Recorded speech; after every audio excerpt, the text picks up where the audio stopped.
नमस्कार दोस्तों, चिकित्सा परामर्श आप सभी का बहुत स्वागत करता है। दोस्तों, रोग की गंभीरता को पहचानना और सही समय पर उचित इलाज के प्रति जागरूक होने के लिए चिकित्सा परामर्श आपको लगातार प्रेरित कर रहा है। कुछ दर्शकों ने चिकित्सा परामर्श से प्रेरित होकर अपने बीमारी से संबंधित हजारों की संख्या में सवाल भेज रहे हैं।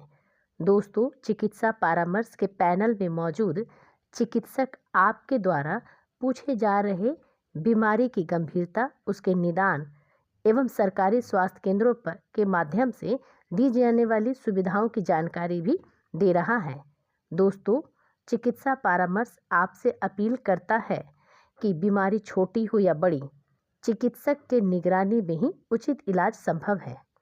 दोस्तों, आपके द्वारा चिकन पॉक्स यानी कि छोटी माता बीमारी से संबंधित सवाल general physician doctor Pramod Kumar ji से पूछे गए थे। आपके सारे सवालों का जवाब देने के लिए आज हमारे साथ मौजूद हैं डॉक्टर प्रमोद कुमार जी। अगर कोई और दर्शक किसी भी तरह की गंभीर बीमारी से संबंधित जानकारी चाहते हैं तो चिकित्सा परामर्श के कमेंट्स बॉक्स में या मेल पर लिखकर भेजें। आपके सारे सवालों का जवाब विशेषज्ञ के माध्यम से दिया जाएगा। धन्यवाद। नमस्कार, मैं doctor Pramod Kumar, general physician, आप सभी का चिकित्सा परामर्श में स्वागत है। आज हम पुनः एक ऐसे इन्फेक्शियस डिजीज के बारे में बात करेंगे जिसको चिकन पॉक्स या छोटी माता के नाम से भी जानते हैं। चिकन पॉक्स आमतौर पे बच्चों में और बुजुर्गों में ज़्यादा होती है और ये भी एक वायरस से होने वाली बीमारी है जिसको वेरिसिला जोस्टर वायरस कहते हैं, उसको VZV वायरस भी कहते हैं। चिकन पॉक्स के जो होता है वो आमतौर पे वैसे एडल्ट में भी होता है। एडल्ट में आमतौर पर उन लोगों पे होता है जिनको वैक्सीन नहीं लगी है बचपन में चिकन पॉक्स की, या जो कुछ इम्यूनो कॉम्प्रोमाइज पेशेंट हैं उन लोगों में ज़्यादा होती है।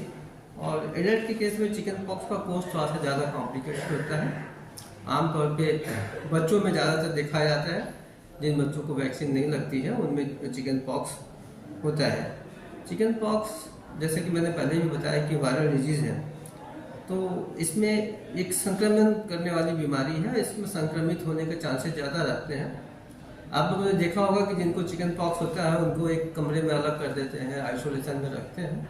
उसके पीछे लॉजिक है, क्योंकि जब चिकन पॉक्स में के जो लक्षण होते हैं, जैसे बुखार आना, हाथ पैर बदन टूटना, कमजोरी आना, भूख न लगना, चक्कर भी आ सकते हैं। और जब चिकन पॉक्स का इन्फेक्शन होता है तो उसके कुछ दिनों बाद स्किन में रैश आने शुरू होते हैं। और रैश जो होते हैं चिकन पॉक्स के कैरेक्टरिस्टिक रैश होते हैं, वो डिफरेंट स्टेज ऑफ रैशेज आते हैं। उसको मैक्यूलोपपुलर, मैक्यूलपेपुल और डिफरेंट टाइप के जो रैशेज के स्टेजेस होते हैं वो एक ही साथ इस बॉडी पे दिखते हैं। उससे हम लोग आमतौर पे सिर्फ रैश देख के डायग्नोसिस कर लेते हैं कि ये चिकन पॉक्स का केस है। और चिकन पॉक्स एक सेल्फ लिमिटिंग बीमारी भी है। इसमें दवाइयों का बहुत ज़्यादा रोल तो नहीं होता, बट हम लोग फिर भी देते हैं दवाइयाँ को लोग। चिकन पॉक्स में आइसोलेशन इसलिए करते हैं कि चिकन पॉक्स में जब बॉडी में रैश आ जाते हैं तो उसकी इन्फेक्टिविटी काफ़ी बढ़ जाती है। यही वजह है कि जब चिकन पॉक्स का मरीज आता है तो हम उसके कपड़ों से या उसको आइसोलेट इसलिए करते हैं कि ताकि वो घर में किसी अन्य लोगों को या जो उनको वो कर रहा है कि उनको चिकन पॉक्स की बीमारी ना फैले। और इन्फेक्टिविटी चिकन पॉक्स की करीब 12 से 14 दिन तक रहती है। तो आप अमूमन करीब 2 हफ्ते के आसपास चिकन रैश आने के बाद जो चिकन पॉक्स का मरीज है वो इन्फेक्टिव रहता है और इन्फेक्शन स्प्रेड करने में कैपेबल होता है। इस वजह से भी हम लोग चिकन पॉक्स पेशेंट को आइसोलेट करते हैं।